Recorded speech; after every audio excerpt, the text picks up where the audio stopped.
सोचिए, एक तरफ मुगलों का विशाल साम्राज्य, सामने अभेद्य पहाड़ और अपनी ही पीठ में अपनों का खंजर।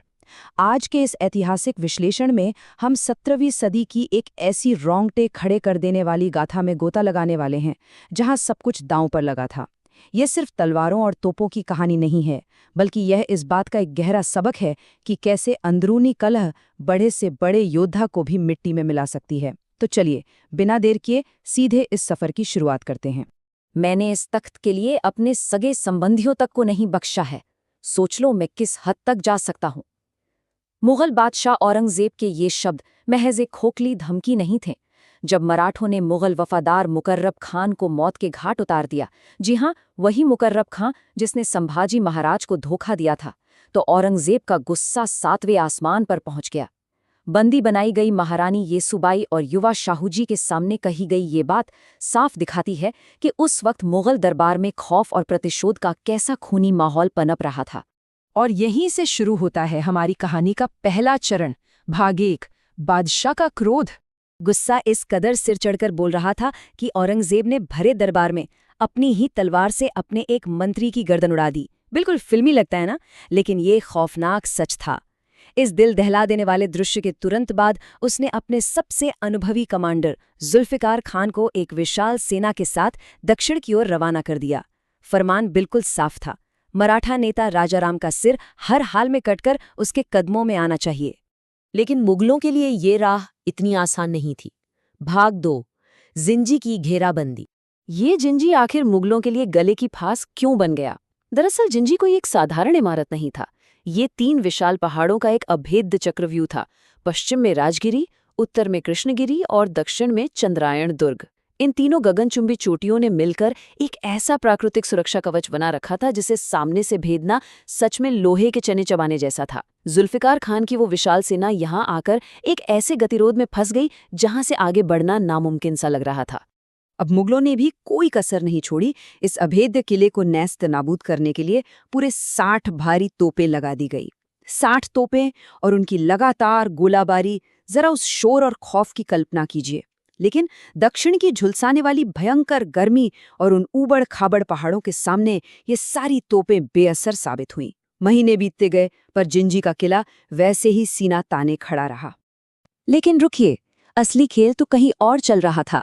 एक बहुत बड़ा और चौंकाने वाला राजनीतिक मोड़। मुगल कमांडर जुल्फिकार खान, वो जानबूझकर इस घेराबंदी को लंबा खींच रहा था। क्यों? क्योंकि उसे पता था कि 80 साल का औरंगजेब अपने आखिरी दिन गिन रहा है। उसके मरते ही गद्दी के लिए उसके बेटों में खूनी जंग तय थी। जुल्फिकार की नज़र उस मौके का फायदा उठाकर दक्षिण के गोलकुंडा में अपनी खुद की स्वतंत्र सल्तनत बनाने पर थी। बाहर मुगलों और मराठों का युद्ध चल रहा था और अंदर जुल्फिकार की अपनी अलग ही बिसात बिछी थी।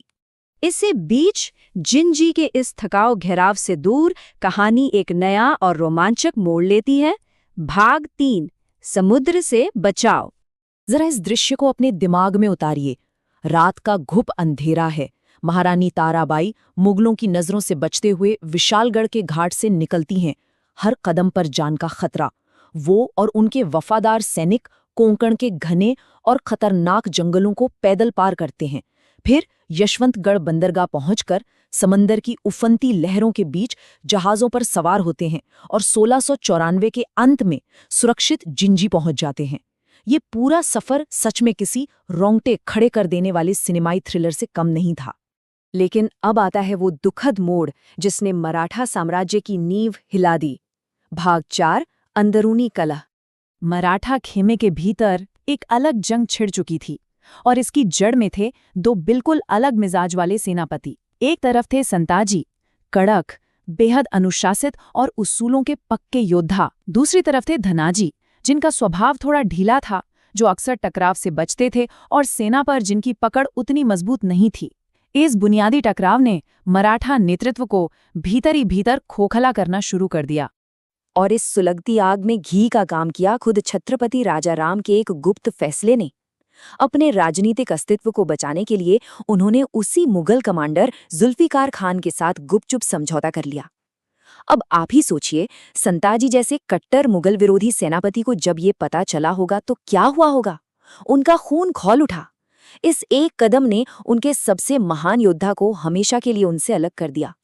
और इसी के साथ हम पहुंचते हैं इस गाथा के आखिरी और खूनी पन्ने पर। भाग 5, धोखा और मृत्यु। यहाँ से हालात पूरी तरह बेकाबू हो गए। 1696 के अंत में संताजी भारी गुस्से में जिंजी से निकल पड़े। उन्हें रोकने के लिए धनाजी की सेना ने उनका पीछा किया। सोचिए, मुगलों से लड़ने वाले अब आपस में ही लड़ रहे थे। जून 1696 में कांची के पास दोनों सेनाएं भिड़ गईं।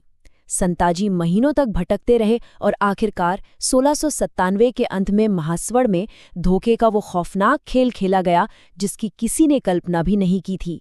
इस आपसी लड़ाई में एक बेहद रूह कंपा देने वाला वाकया हुआ।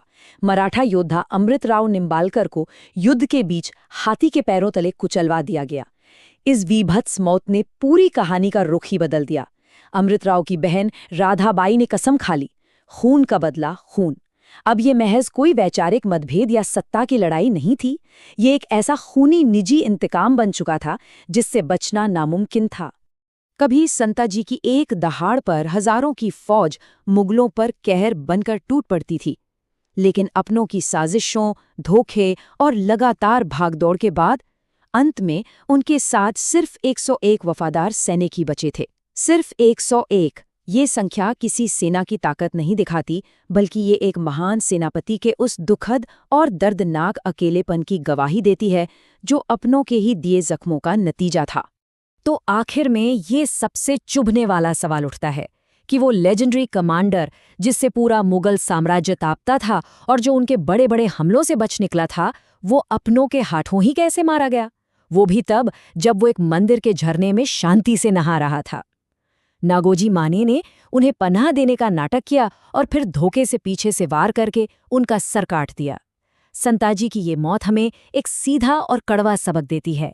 जब कोई अपना ही पीठ में खंजर भोंकता है तो बड़े से बड़ा साम्राज्य